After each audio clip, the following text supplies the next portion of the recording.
Hey boys and girls, how's everybody doing? Q here. Hey, I just want to give you guys an update on the Husqvarna Svartpilen. So this bike is so interesting. I had no idea. You know how you don't know what you don't know, and because you don't know it, or you don't know what you don't know. So this Royal Enfield is a beautiful bike, and it is a lot of fun to ride. And this BMW R18 with that amazing motor, beautiful bike, a lot of fun to ride. But and I've experimented with small bikes before. I had that Suzuki C50, which wasn't very fast. I had a Honda 300, was it CB300R, and that was about the size of this Husqvarna Svartpilen. And it had about 30 horsepower. And we have the Royal Enfield, the 350 Meteors and the 350 Classic, and you've got the Himalayan with its 411cc engine, and you've got the new Scram 411. But those things only have about 20 horsepower. Now, the Royal Enfield Interceptor 650 there, with that 650 twin, that's got 47 horsepower. This Svartpilen has about 43 horsepower. The Royal Enfield is a little bit, how much does it weigh? I don't even remember. But it weighs a good deal more than the Svartpilen. The Svartpilen here, I think, is 340 pounds wet. That means, with gasoline and other fluids. So you've got a 340 pound motorcycle here with over 40 horsepower. And it turns out that those are magic numbers. So one of the things I want to advise you of, if you're in the United States, we have very fast roads here. All these local, back roads that I ride on, they're all posted 55 miles per hour or more. Some are 45 miles per hour, but basically, they expect you to be cruising along at 60, 65 miles an hour a lot of the time. Well, 40 horsepower in a sub 400 pound bike, no problem. Actually 47 horsepower in this Royal Enfield. And one of the tests I use is, will it do 100 miles an hour? Because if it'll do 100 miles an hour, it'll sure as hell accelerate from 70 to 80 if you need to get out of trouble, or you just want to have that kind of fun. So anyway, I've had a lot of drama with this Svartpilen, a lot of drama. So the first bit of drama was, I got the bike, I rode it for 4 days, it was leaking oil.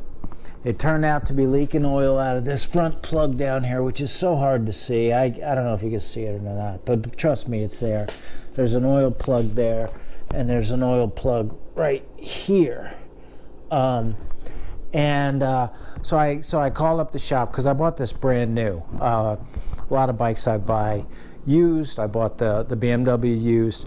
I bought this brand new. So I called up the dealership and I told them, hey, it's leaking oil. Oh my gosh, shouldn't be doing that. New bike. Let us come get it. So fine. So they came and got the bike, and they kept it for 10 days for an oil leak, when all it needed was a new plug and an O-ring.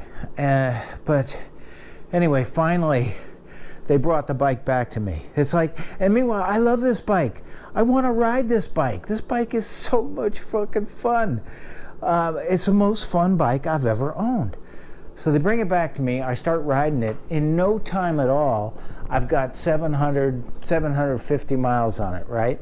Well, all these bikes, they have basically a 600 mile break-in. Why 600 miles? Well, it's 1,000 kilometers roughly, right? So I'm sure that's why they came up with this 600 mile thing. But anyway, so it should have a first 600 mile service. Well, I can't take this back to the dealership. They just took 10 days to do to put an O-ring on the front plug there. So fine, I'll do the oil change myself, right? I can do an oil change. So I go online looking for the oil change kits. I ordered the oil change kit from this one company called AMOC. And then I'm looking at like, okay, where's the oil change kit, right? It's been a couple days since I ordered it. And where is it? They say, oh, it's picking. It's in the picking phase, right? Pick, pack, and ship. So it's like, okay, it's picking. So it's picking for days. So I write them email, say, what's up with my oil change kit? Meanwhile, I can't ride this thing again. I've had 4 days, then 10 days I don't have it, then a couple days I do have it, then I'm too many miles, I got to do the first service. So now I'm waiting for the oil change kit. So they say, oh, we're waiting for part of it to come from KTM. It's like, what?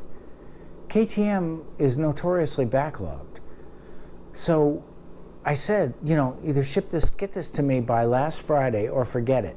Well, today is Wednesday, considerably after last Friday. But anyway, it shows up today. So then I go to do the oil change.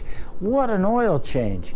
You have to take off this plug, of course, and then the oil spills all over, and you cannot get the oil pan under here properly because the kickstand's in the way. So the oil spills all over the place, but I caught half of it in the pan. So you take this off, and then there's a filter in there. There's like a screen in there. Then you take the front one off. You've got another screen in there. Then you got to take off these this plate here, these two screws, and there's an oil filter in there. This oil filter will not come out. I had to take a drill and drill in there and pull it out that way, and it was filthy. It was freaking filthy. But anyway, got the oil change kit, changed the oil today, rode it around the block. I've got beautiful clean oil in there. As far as I'm concerned, that's the 600-mile service because the bike's fine, believe me. I got these cheap bar-end mirrors. These are AliExpress specials. I kept the bar-end weights because there is a little bit of vibration on this bike. I got these stupid little AliExpress plugs. I don't know if I like them to fill up the holes. And I mentioned I got the cheap fly screen. I had this cheap little bag lying around. That's about it. I like the sound of this bike. I like it. It's quiet, but it's got a nice sound to it. And I got to ride it today. Oh my God. So nice. So nice. I love this bike. So that's about it, boys and girls. These are some of the trials and tribulations. I get this fantastic bike and I can't ride it because of one thing after another. But highly recommend this bike. Oh, I mentioned I put the Fuel X Lite in there to give it a little more fuel load down. They had it running way too lean. That's the other big update. I don't know, I've got a few bits and bobs coming, but this is basically it. Oh, I have to put some kind of cheap windshield on here for the winter because I ride year round. It gets freaking cold. Right now it's so hot, my God, it's 95 degrees during the day. But the funny thing is, I look at this bike, I don't really want to ride it. I look at this bike, I don't really want to ride it anymore. And it's only because, it's not because they're not great bikes, it's because the Svartpilen is so much fun. Oh my God, is this fun. So anyway, thanks for watching, guys. Bye for now.